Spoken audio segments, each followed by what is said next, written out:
O Evangelho segundo João é um dos primeiros relatos da vida de Jesus.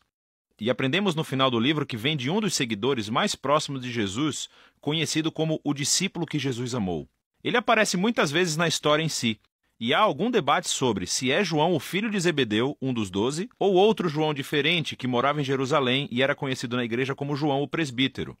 Seja qual for o João, o livro incorpora o depoimento de testemunhas oculares e foi brilhantemente criado com um propósito claro, que é apresentado perto do fim.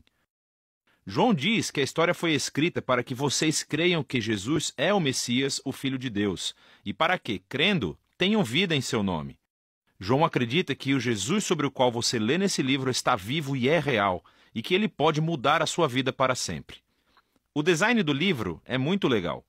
A primeira metade começa com um poema e um conto, que é seguido por um grande bloco de histórias sobre Jesus realizando sinais milagrosos que causam um aumento gradual de controvérsia. E tudo isso culmina no seu maior sinal, a ressurreição de Lázaro, que cria a maior controvérsia, quando os líderes de Israel decidem matar Jesus. E isso inicia a segunda parte do livro. Esses capítulos se concentram na última noite e nas últimas palavras de Jesus a seus discípulos, que são seguidas por sua prisão, julgamento, morte e ressurreição. O livro conclui com um epílogo. Neste vídeo, vamos nos concentrar na primeira metade. Então o livro começa com uma introdução de duas partes. Primeiro, um poema que começa, no princípio, a palavra já existia. Uma referência óbvia a Gênesis 1, quando Deus criou tudo com a sua palavra. Agora, as palavras de uma pessoa são diferentes dessa pessoa, mas também são a personificação da mente e da vontade dela. Assim, João diz que a palavra de Deus estava com Deus, o que é distinto. E ainda assim, a palavra era Deus, e isso é divino. E quando refletimos sobre essa afirmação, ouvimos depois no poema que essa palavra divina se tornou humana em Jesus. Então João parte das histórias do Êxodo, afirmando que Jesus era o tabernáculo de Deus no nosso meio. A gloriosa presença divina que pairava sobre a Arca da Aliança tornou-se humana em Jesus. O que leva à sua última afirmação, de que o único Deus verdadeiro de Israel era Deus Pai e o Filho, que se tornou humano para nos revelar o Pai. Agora, ao considerarmos essas afirmações, começamos a ouvir uma história sobre como João Batista conheceu Jesus pela primeira vez e levou outras pessoas a o conhecerem e a se tornarem seus discípulos.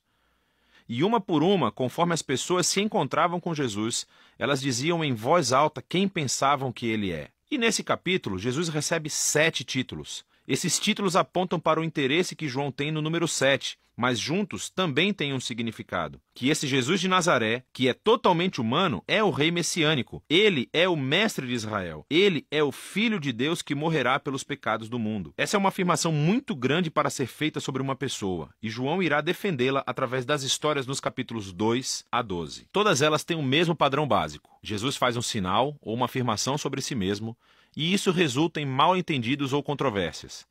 E assim, no final de cada história, as pessoas são forçadas a decidir quem elas pensam que Jesus é.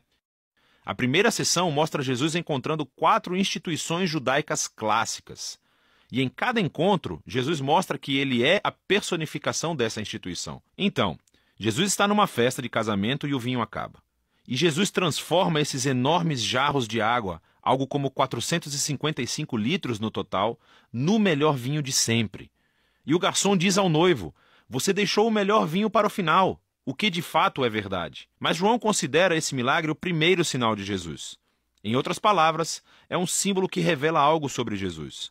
Assim como Isaías disse que o reino messiânico seria como uma grande festa, com ótimo vinho, este primeiro sinal milagroso revela a generosidade do reino de Jesus. Em seguida, Jesus vai ao Templo de Jerusalém, o lugar onde o céu e a terra deveriam se unir e Deus se encontraria com seu povo. Jesus afirma sua autoridade sobre o templo, acabando com os vendedores e interrompendo as ofertas de sacrifício. E quando os líderes do templo o ameaçam, ele diz: "Destruam esse templo, e eu o erguerei novamente em 3 dias. Jesus afirma que sua morte sacrificial será o lugar onde o céu e a terra realmente se encontrarão. O seu corpo que será morto é a personificação do templo.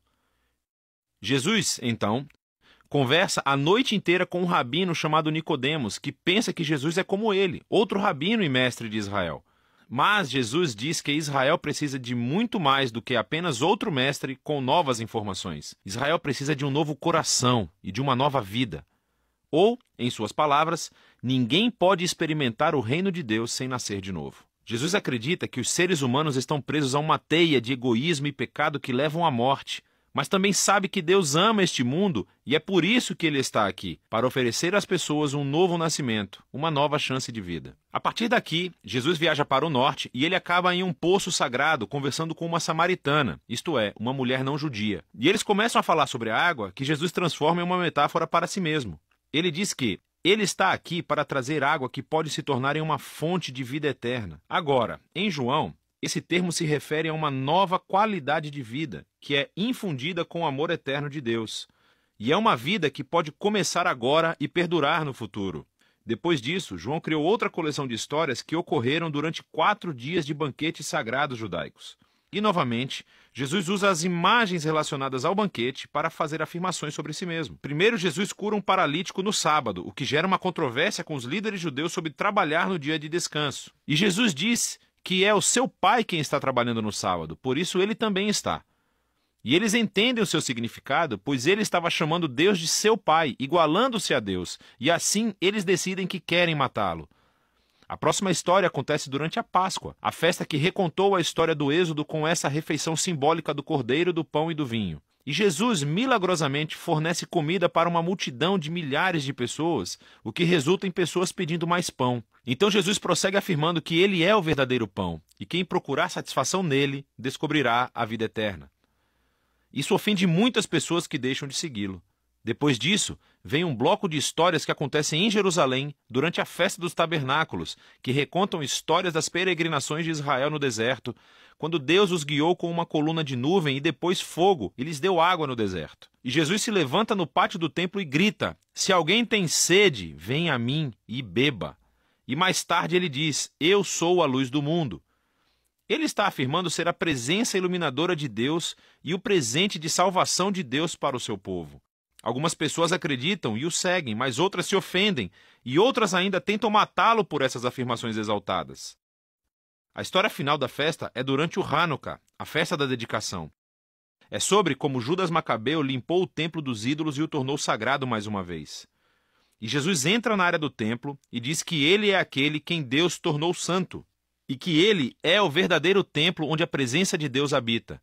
E ele também diz: "Eu e o Pai somos um."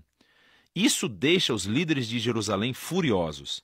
Eles criam um plano para matar Jesus e então ele se retira da cidade. Enfim, todos esses conflitos culminam em um último sinal milagroso. Jesus descobre que seu querido amigo Lázaro está doente, mas a sua família mora perto de Jerusalém, que agora é uma armadilha mortal para Jesus. Jesus poderia ficar longe e salvar a sua própria vida, mas ele ama Lázaro. Então, quando ele ouve que Lázaro morreu, ele segue viagem para levantá-lo dos mortos. E ele o chama para a vida fora do túmulo, sabendo que isso lhe custará a sua própria vida. E a notícia desse sinal incrível se espalha rapidamente, é claro. Assim como Jesus sabia que aconteceria, os líderes de Jerusalém descobrem o que aconteceu e começam a conspirar para matá-lo. Então ele vai para Jerusalém como o rei de Israel que foi rejeitado pelos seus líderes. A primeira metade de João chega ao fim com a história sobre como Jesus sacrificou sua vida com um ato de amor pelo seu amigo. E isso, claro, também é um sinal que resultará na crucificação que será explorada com mais detalhes no próximo vídeo. Mas, por enquanto, essa é a primeira metade do Evangelho de João.